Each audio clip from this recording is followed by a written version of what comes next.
Despite the unlikeliness of yellow fever outbreak in the country, the Ministry of Health, National Surveillance and Response Team, doctors and researchers who head the yellow fever unit from the Kenya Medical Research Institute were today locked in a meeting all day deliberating on ways to monitor and possible interventions should the country experience an outbreak like it has already been reported in Angola. According to the Ministry of Health, the National Surveillance and Response Team has intensified its radars, especially in entry points, with those found exhibiting yellow fever symptoms from Angola being barred from entering the country. Anybody from Angola, and indeed not just Angola, there are countries which are considered at risk of yellow fever.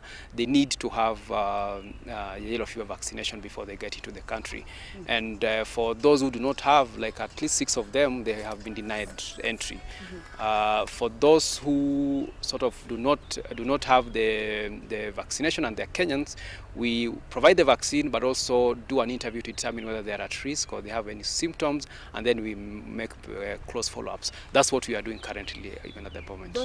Dr. Eric Osoro from the Ministry of Health, who works closely with the yellow fever unit, says the ministry has already trained few doctors to deal with any emergency related to yellow fever, and it has the capacity and resources to handle the disease in the eventuality of an outbreak. That's indeed one of the strategies we are undertaking, and some of it has already started in the area, around the area where the person was, and we are planning to roll out even to the rest of the country. We've done that through health workers who are now familiar, and we will continue doing that. The Ministry of Health is assuring Kenyans that the one case which tested positively to the viral infection was cautiously handled and no infection was transmitted by the deceased, leaving no cause for alarm.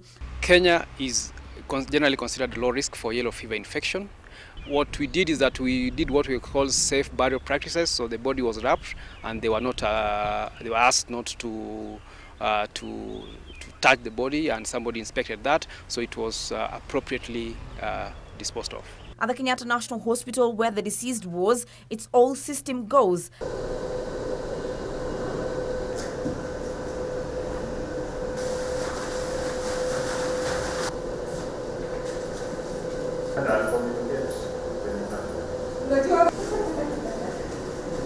As nurses and doctors remain vigilant, the unit, which was created specifically to handle Ebola cases in the country, will house any suspected yellow fever cases in the country and within Nairobi. The ministry has already mapped out areas for quarantine in airports and in counties. The ministry is set to commence awareness campaigns on the disease and is urging Kenyans to report any suspected case to the nearest health facility.